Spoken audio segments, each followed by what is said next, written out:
प्यारे बच्चों, जैसा कि आप लोग जानते हो, इस समय आगरा यूनिवर्सिटी ने अपना थर्ड सेमेस्टर का जो शेड्यूल है वो जारी कर दिया है। और third semester BA third semester इतिहास का जो सिलेबस है वो आपके सामने है। इसको आप ध्यानपूर्वक देख सकते हैं। और सिलेबस में जैसे कि आप लोग जानते हैं 8 यूनिट रहती हैं और ये 8 यूनिट आपके सामने उपस्थित हैं, आप देख सकते हो उन्हें। तो इन 8 यूनिट के अंदर कौन कौन से टॉपिक आपको रीड करने हैं ध्यानपूर्वक आप इसमें देख सकते हो। जैसे कि पहली यूनिट के अंदर साफ लफ्ज़ों में लिखा है, arrival of European companies, rivalry for control, एक्सेंड्री of British East India company, Plassey and Buxar and its impact. तो इसके बारे में आपको डिटेल से पढ़ना है। सेकेंड यूनिट में आप देख सकते हैं territorial expansion of east India company 1770 and 1856। ठीक है, तो इसमें ईस्ट इंडिया कंपनी के विस्तार के बारे में आपको बताया जाएगा। और यूनिट 3 में rise of Punjab under Ranjit Singh, conquest and administration, rise of Hyderabad and Mysore in 18th century. तो इसमें आपको पढ़ना होगा पंजाब, हैदराबाद और मैसूर के बारे में डिटेल से पढ़ना पड़ेगा।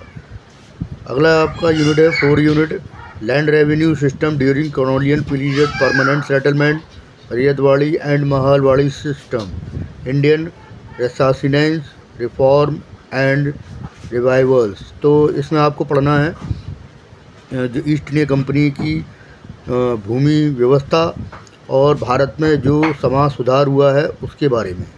5वीं यूनिट में transfer of power from company to crown, Lord Lytton and Lord Ripon, Lord Curzon and partition of Bengal. तो partition of Bengal Lord Curzon के समय में हुआ है। तो ये सारी चीज़ें आपको बहुत ही सूक्ष्म तरीके से पढ़ना है। अगला ये यूनिट है आपकी commercialisation of agriculture and its impact of India, development of railway and its impact. तो जैसे कि आप जानते हो कि भारत में जो रेलवे का आरंभ हुआ है वो अंग्रेज़ों के समय में हुआ है। तो रेलवे के विकास में अंग्रेज़ों की ईस्ट इंडिया कंपनी की विशेष भूमिका है।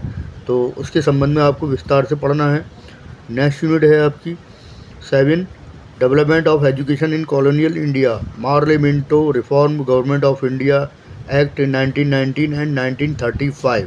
तो इसमें आपको एजुकेशन सिस्टम्स के बारे में पढ़ना है, क्योंकि ईस्ट इंडिया कंपनी के मातहत ही एजुकेशन सिस्टम डेवलप हुआ है। जैसे कि आप जानते भी हैं लॉर्ड मैकाले ने भारत में अंग्रेज़ी शिक्षा की वकालत की थी, ठीक है, 1835 में।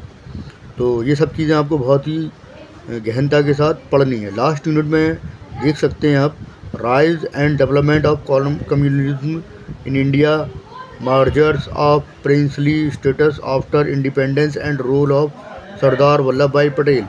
तो भारत की स्वतंत्रता के बाद भारत जो बिखरी हुई रियासतें थी उनको एक करने में सरदार पटेल की विशेष भूमिका थी।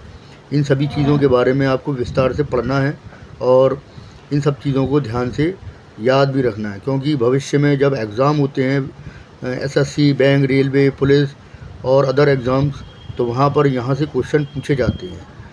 कहीं भी किसी बच्चे को कोई डाउट्स है तो वो मुझे मैसेज कर सकता है। ठीक है, धन्यवाद।